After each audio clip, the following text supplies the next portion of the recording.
Más de 2 meses después del comienzo de la guerra de Ucrania, volvemos a hablar hoy con el analista político Eduardo Luque, quien viene estudiando este conflicto desde mucho antes de que se produjera la intervención rusa, para conocer sus puntos de vista sobre la situación en la que se encuentra la guerra y también sobre las repercusiones que está teniendo ya y puede seguir teniendo en el Estado español y en el resto de la Unión Europea.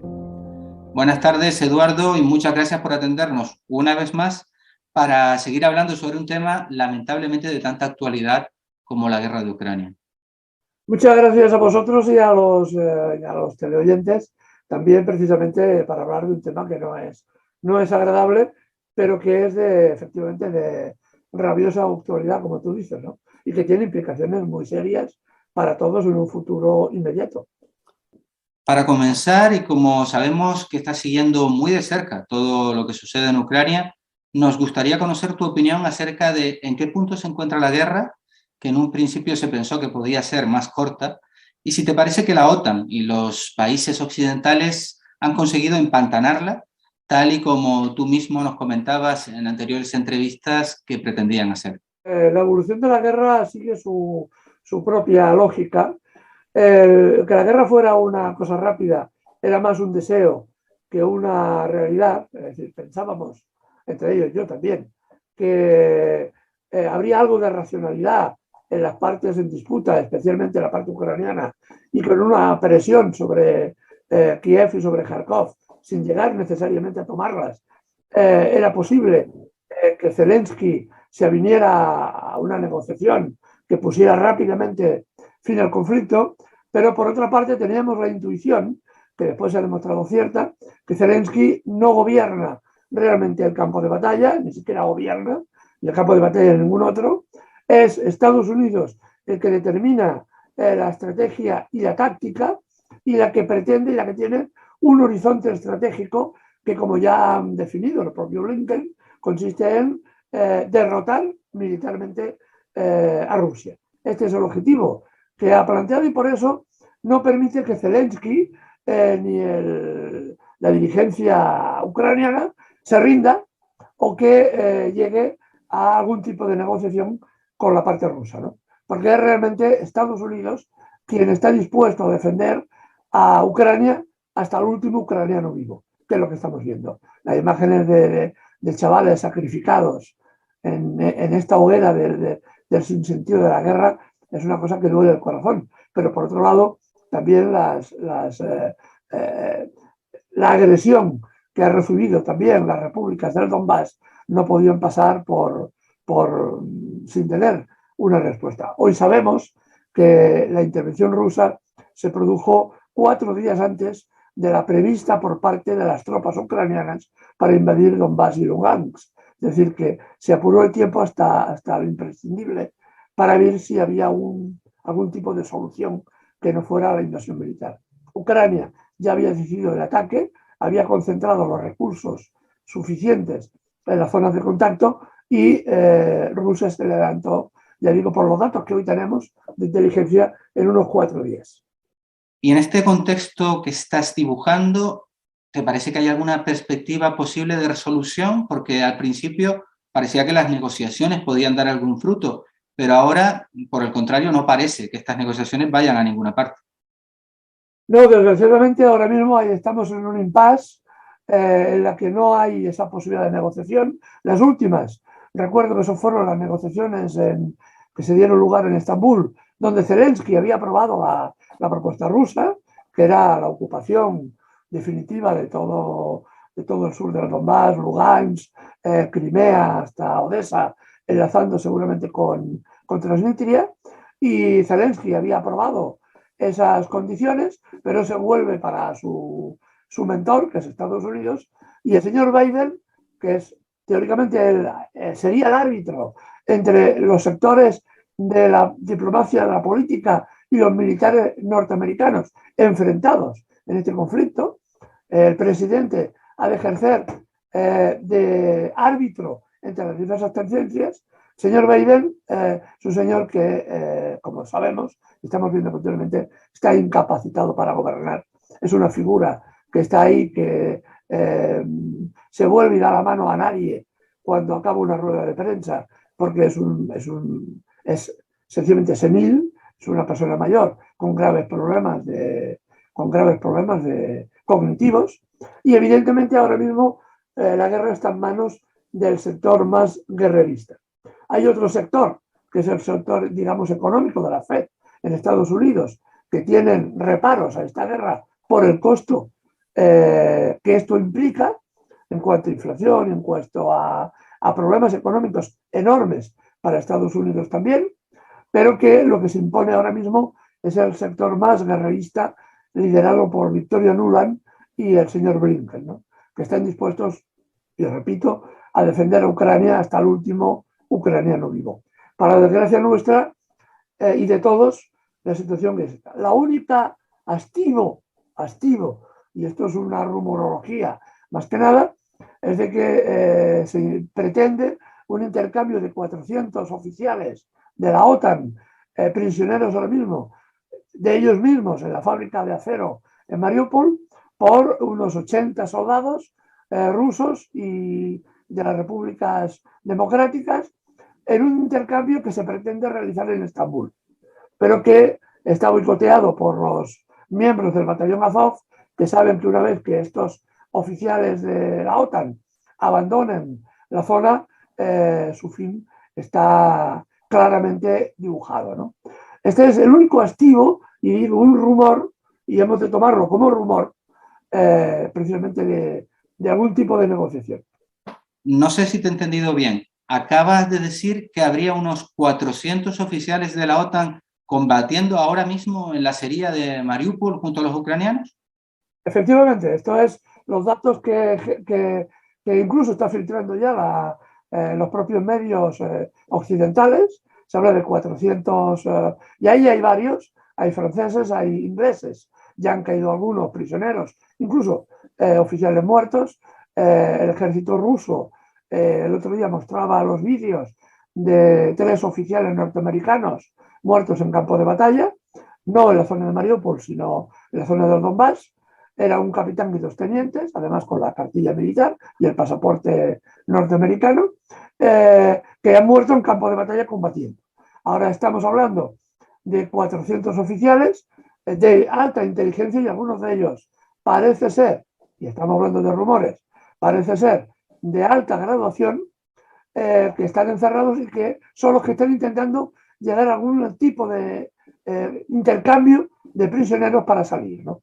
Esto es el rumor que hay, que no son pocos. Se sabe por las fuentes rusas y ucranianas que el total de soldados o mercenarios encerrados en la acería son en torno a 1.600, 2.000, y de ellos, repito, unos 400 son oficiales de la OTAN. No estamos hablando de mercenarios, como ya ha caído un mercenario muy famoso inglés. Bueno, han caído varios, entre ellos un inglés y 2 franceses. Han caído prisioneros de las fuerzas rusas. No estamos hablando de esos mercenarios, estamos hablando de oficiales de ejércitos de la OTAN. A lo que también estamos asistiendo en la distancia es a una guerra de propaganda que es habitual en cualquier conflicto bélico, pero que en este caso está siendo especialmente intensa, sobre todo en todo lo que tiene que ver con las acusaciones sobre asesinato de civiles, crímenes de guerra, etcétera. La verdad es que no es sencillo desde la distancia, cuando uno quiere acercarse a la verdad, más allá de cualquier partidismo, saber lo que sucede realmente. No sé si tú te has podido crear una opinión acerca de lo que ha sucedido, por ejemplo, en casos como el de Bucha, en el que Ucrania ha acusado a Rusia de cometer una matanza y los rusos, a su vez, acusan a Ucrania de haber hecho un montaje. La información que tenemos es la propia reunión entre el ministro de Exteriores Lavrov y el representante de las Naciones Unidas estos días en Moscú, ¿no? Donde por parte rusa se presentaron pruebas de que, hechos básicamente de las disecciones de algunos de los cadáveres encontrados en Bucha que han podido ser puestas a la luz, donde demostrarían por parte rusa, es lo que dicen los rusos, que demostrarían que estos cadáveres habían sido asesinados o habían muerto en otro lugar y habían sido arrastrados hasta ponerlos en el escenario correspondiente. Esto no es tampoco nada anormal, nada anormal. Esto lo denunció, por ejemplo, Domenico Lusurdo en uno de sus análisis, que escribió sobre la matanza y la caída de Ceausescu en Rumanía.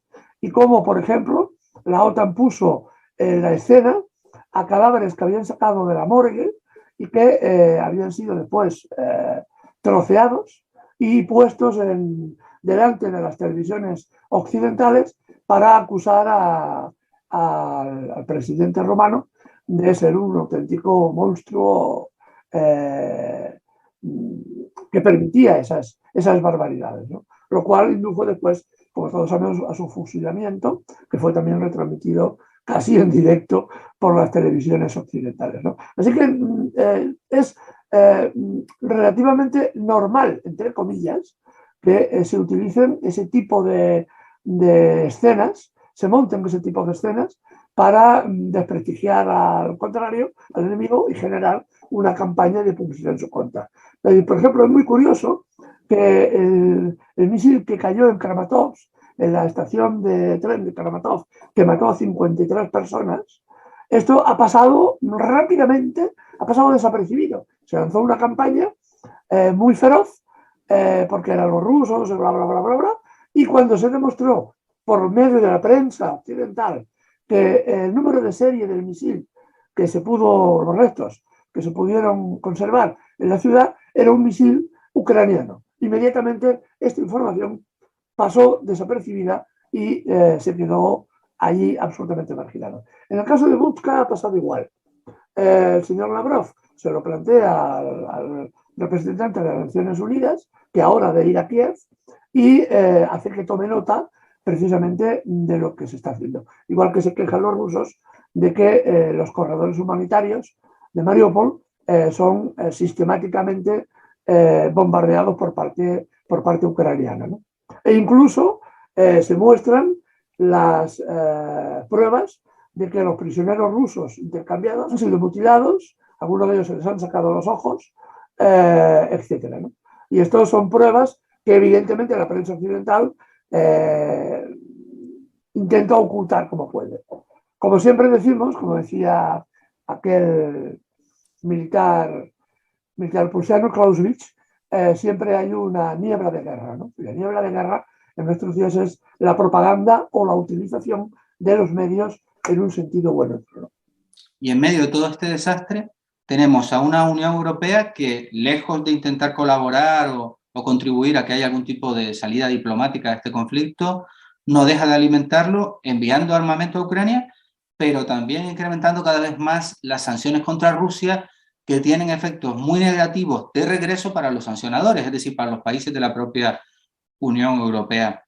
La pregunta que nos venimos haciendo por aquí casi desde el comienzo del conflicto es: ¿cómo es posible que las burguesías europeas, a las que representan estos gobiernos de la Unión Europea, estén asumiendo el peso de unas sanciones que a quien benefician en realidad es a los Estados Unidos? Porque parece difícil explicar esta actitud solamente por la histórica sumisión europea a Washington. Sí, yo diría que hay dos grandes factores. Uno es la sumisión, como tú mismo has dicho, que eso es de común acuerdo. A ver, yo añadiría un tercer factor. He dicho dos, yo añadiría un tercer, ¿no? Un segundo factor es la indigencia intelectual. Estamos hablando de indigencia intelectual. Cuando uno ve los políticos europeos y las declaraciones que hacen, uno piensa si se han vuelto locos o estamos en un circo de gente que no tiene dos dedos de frente, si me permite la expresión. El sentido de superioridad occidental respecto a Rusia es que no tiene ninguna lógica. Las declaraciones del señor Josep Borrell, que debería ser el primer diplomático de la Unión Europea buscando soluciones diplomáticas, diciendo que la única solución a todo el conflicto es la guerra, es ganar la guerra, es de una ligereza intelectual que realmente demuestra que al frente de la Unión Europea hay pobres gentes con capacidades pero que muy limitadas, lo cual debería hacer reflexionar a la ciudadanía europea, cosa que desgraciadamente no veo que seamos capaces de hacer, ¿no? Por otro lado, hay otro factor fundamental. ¿Por qué las burguesías europeas están entrando en esta debacle que las persigue y que no las beneficia. Hay un sector de la burguesía europea que está teniendo cada vez más importancia, que es el sector armamentístico, que están encantados con esta guerra. La burguesía europea, que se dedica básicamente a las armas y a la energía, están encantados. ¿Por qué? Porque la energía permite unos beneficios económicos monstruosos, enormemente estratosféricos, y las fábricas de armamento igual que igual, aunque gran parte, la mayor parte del armamento viene de Estados Unidos. Europa piensa que con el rearme de los países antiguamente de la zona del este europeo, Polonia, Hungría, etcétera, en fin, todos estos países se están desprendiendo de material obsoleto y se lo están enviando a Ucrania, rápidamente expuesto fuera de juego inmediatamente. Y al mismo tiempo se están rearmando con lo que ellos piensan que es material más moderno, ¿no? Y aquí las fábricas europeas de armamento están haciendo el negocio. Y por tanto la burguesía europea está encantada con esta guerra porque evidentemente multiplican sus beneficios económicos como no podían imaginar de ninguna otra forma, ¿no? Claro, porque también la guerra de Ucrania se está utilizando para justificar un incremento del gasto militar que ya se venía produciendo tanto en el Estado español como en otros países de la Unión Europea, pero que ahora se justifica ante la población por la supuesta amenaza rusa. Se plantea que Putin estaría pues casi a punto de invadir Polonia y de seguir luego por toda Europa. Y además todo esto, toda esta carrera armamentística se está haciendo con el apoyo de sectores políticos que se pretenden progresistas, como por ejemplo la persona que ahora presenta como supuesta alternativa de la izquierda, Yolanda Díaz, que ha manifestado su apoyo al envío de armamento a Ucrania. Sí, las guerras tienen su única virtud, que no tiene ninguna, pero las guerras tienen una sola virtud, que aceleran los procesos políticos y obligan a los políticos a diferenciarse en campos determinados a favor o en contra de la guerra. Es la única virtud, entre comillas, si es que podemos encontrar alguna de ellas en la guerra, ¿no? Lo que estamos viendo, por ejemplo, son cosas extraordinarias, ¿no? A la izquierda, incluso la izquierda alemana, el partido supuestamente, izquierda alemana, el Partido Verde, de pronto se vuelve más belicista de todos, incluso más que los conservadores alemanes. Y aquí nuestra ínclita Yolanda Díaz parece que va por el mismo camino, ¿no? Es decir, se habla de beneficios sociales y de evitar que la crisis la paguemos los pensionistas, los trabajadores, las trabajadoras, etcétera, y en cambio aplaude que se envíen recursos, dineros, hombres y armas a una guerra que no es nuestra y que pone en peligro la propia existencia de nuestro país, como tal, y de las Islas Canarias, evidentemente, que serían un objetivo militar también de primer orden, ¿no? Lo paradójico de esto es que parece que la izquierda en este país lo único que tiene en mente y en vista es el el cortísimo plazo. La última ecuación electoral, la última proyección de voto. Eso es por lo que se mide ahora la izquierda y sus acciones políticas, ¿no? Las declaraciones de antiguos dirigentes de Podemos, como Pablo Iglesias sobre la guerra, Álvaro Rico, que he escuchado por ahí, otro que fue dirigente de Podemos en sus inicios y que se pasó ya hace mucho tiempo al bando de la guerra. Sobre todo en la guerra de Libia, y otros personajes encumbrados que hacen mención precisamente de esto, de apoyar la guerra y hacer seguidismo de la política de Pedro Sánchez, que actúa en este caso perfectamente como un pollo sin cabeza. No sabe para dónde va. El gobierno español en este momento está absolutamente perdido. Y Unidas Podemos, los comunes, bien, todo este amalgama que está ahí, se ha puesto detrás del presidente Sánchez, porque lo que único importa es preservar la situación personal hasta las próximas elecciones, que es básicamente lo que ahora mismo está en juego, ¿no? Lo cual es una enorme desgracia para este país, porque esto nos empuja un poquito más hacia la guerra y que la población no entienda el enorme peligro que este conflicto representa para España y para la península y para todos en general. El hecho de que el otro día el presidente Sánchez hablara desde la tribuna del Parlamento español de que España estaba en guerra y que no hubiera una respuesta popular y no hubiera una respuesta parlamentaria, porque declarar la guerra no lo puede hacer un presidente, sino lo ha de hacer un parlamento, es una cosa gravísima desde mi punto de vista, ¿no? Pero esto es la realidad triste que tenemos.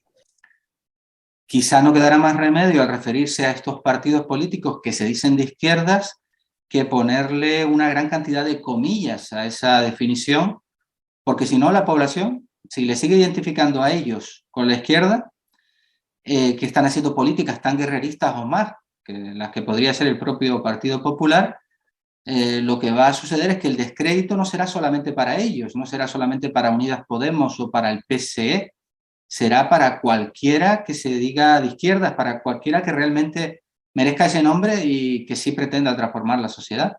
No, es la gran desgracia de este país, desde mi punto de vista, es que la izquierda, esa izquierda institucionalizada, ha prácticamente asumido todos los valores de la derecha, de los más rancios, ¿no? Es decir, por ejemplo, el apoyo a la guerra es una cosa absolutamente increíble, ¿no? El apoyo a la privatización de las pensiones, que aquí hemos comentado muchas veces, ¿no? Es decir, ¿cómo es posible que fuerzas a la izquierda del PSOE voten a favor de la privatización de las pensiones públicas y se queden tan frescos, ¿no? Y aún se autoarrogan el nombre de izquierda, ¿no? En fin, bueno, tendremos que, como tú bien dices, matizar el tema de izquierda y habrá que acabar hablando de que la izquierda son los hechos y no las etiquetas, ¿no? Y lo has mencionado de alguna manera, las consecuencias las pagamos todos y ya las estamos pagando. Por ejemplo, las consecuencias económicas se están sufriendo en forma de inflación, que es cierto que venía creciendo ya antes de la guerra, pero no es menos cierto que la guerra la ha incrementado. Y lo estamos viendo en el aumento del precio de los productos básicos, de los combustibles. ¿Cómo crees que puede evolucionar todo esto si se sigue prolongando la guerra, como parece que puede suceder? Si me permites, te corrijo un poco. La tasa de inflación que tenemos ahora mismo del 9,8 no es fruto de la guerra. Es fruto de la especulación anterior a la guerra. La tensión de una guerra que iba a estallar ha permitido que los especuladores de petróleo y de gas se hagan de oro. Y es por eso que evidentemente la inflación ha escalado. A ver, ¿cuáles son las consecuencias de todo esto para el Estado español, para Europa y para el mundo? Las consecuencias son extraordinariamente graves. No es necesario que expliquemos gran cosa. La gente, cuando va al supermercado y ve que la botella de aceite de girasol está a 4 euros, no es necesario darles grandes lecciones de geopolítica ni de geoestrategia.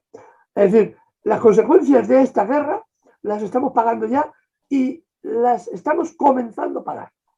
Nada respecto a lo que nos viene encima, porque además de la guerra, parece que se han sumado los 4 jinetes del apocalipsis, ¿no? Además del conflicto de la guerra, de la presión que se está haciendo a Estados Unidos, no solo sobre Ucrania, sino sobre Taiwán y sobre Asia occidental, está posibilitando que las líneas de suministro queden cortadas ahora mismo hacia Europa y hacia Occidente. A esto se le suma, como digo, los 4 jinetes de apocalipsis, la epidemia en puertos como Shanghái, que está permitiendo que centenares o miles de buques cargados de productos para las fábricas europeas, occidentales y del resto del mundo no pueden salir de los puertos porque no hay quien cargue y descargue esos barcos.